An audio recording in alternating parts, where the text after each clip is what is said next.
We have all heard the term the Silicon Forest. It's Oregon's concentration of high-tech companies, mostly in Hillsborough and other parts of Washington County. That includes Intel, Oregon's largest private employer and one of the world's largest producers of semiconductors. With the Federal CHIPS Act and the state's latest investment in the semiconductor industry, is Oregon poised to remain competitive or maybe even push forward?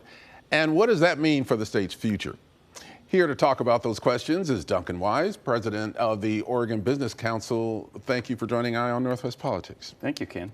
Well, the Oregon Business Council and Echo Northwest recently released a report on the semiconductor industry in Oregon. What were some of the main takeaways from that? Well, the major takeaway, and I can't stress this enough, is that Oregon already is one of the global centers for semiconductor. We have huge concentration of wonderful companies here, including, of course, Intel, and that the opportunity for further growth will bring thousands of new jobs, a lot of new revenue to the public sector, and place Oregon in a position as the continued global leader in this field. So it's a very exciting opportunity that we see ahead.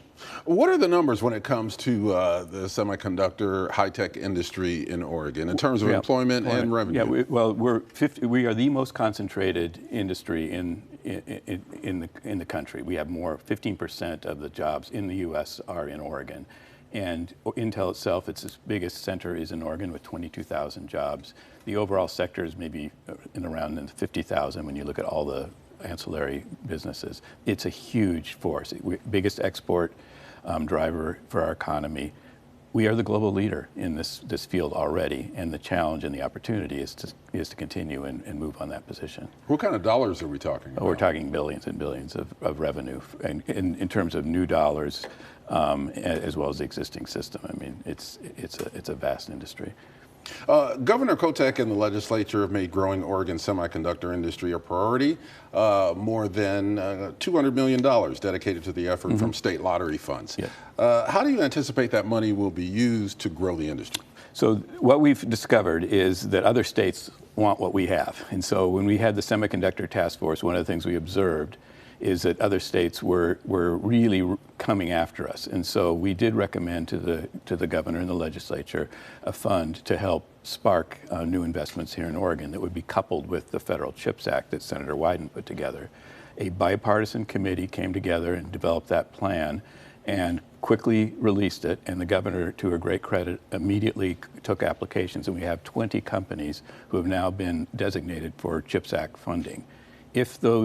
Assuming those all move forward, it's about $40 billion, 6,000 jobs of new and 6,000 new jobs for Oregon. So new investment, 40 billion, 6,000 jobs, and a huge amount of revenue for the state. So it's a wonderful investment in our future for Oregonians and for our economy.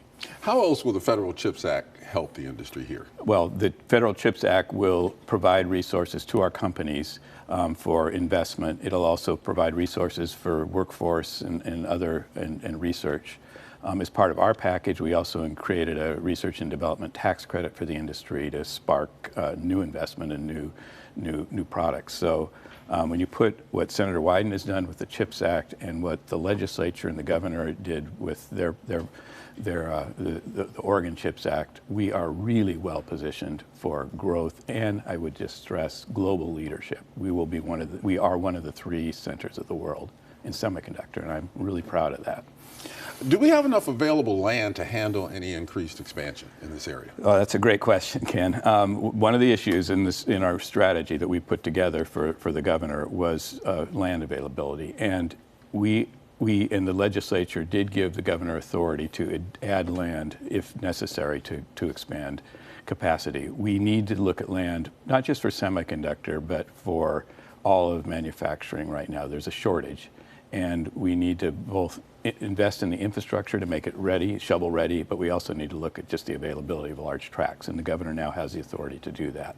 a lot of the investments we're talking about already can be done on existing land, but there are big opportunities ahead, and we need to make sure we're taking advantage of them.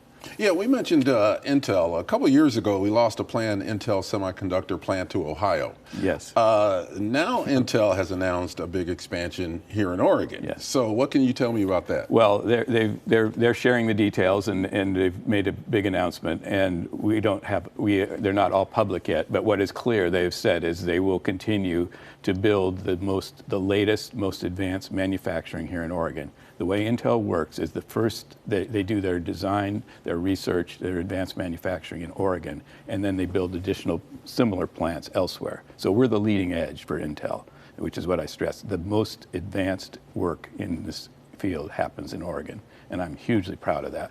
So yeah, I expect to see major new investment. They've said, equal to some of the other states will happen in Oregon, and we're really proud of that.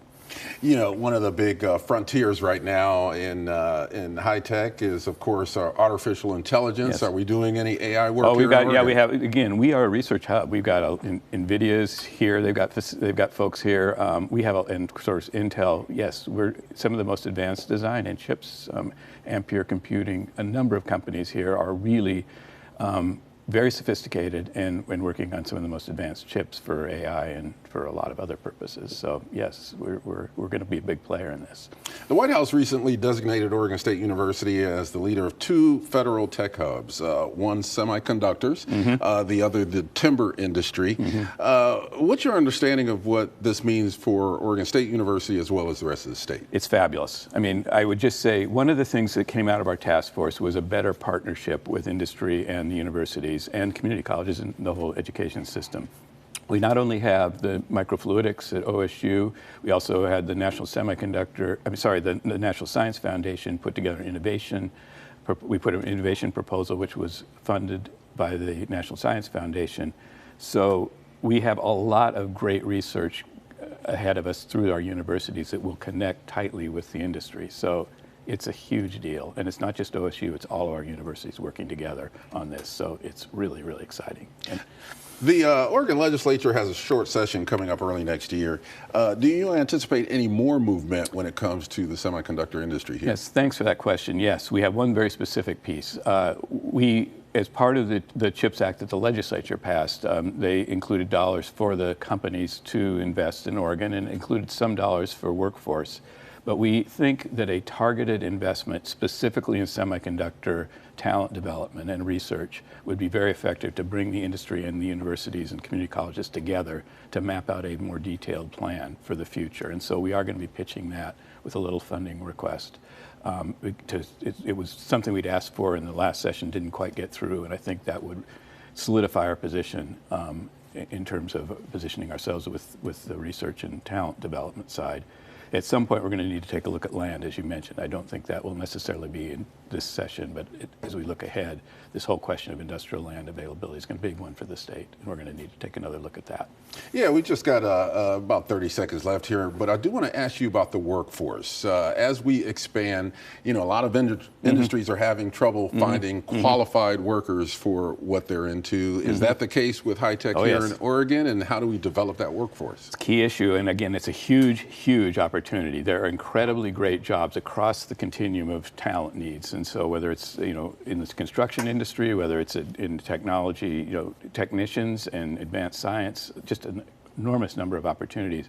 And so what we need to do is build talent pipelines with our schools and make sure all Oregonians have access to them. It's a great opportunity to include a lot more Oregonians in our workforce and talent development. And that's what the plan is that we're going to present to the legislature. Duncan Wyse, thank you so much. President of the Oregon Business Council. Thank you for being here on Eye on Northwest Politics. It's a pleasure. Thanks for having me.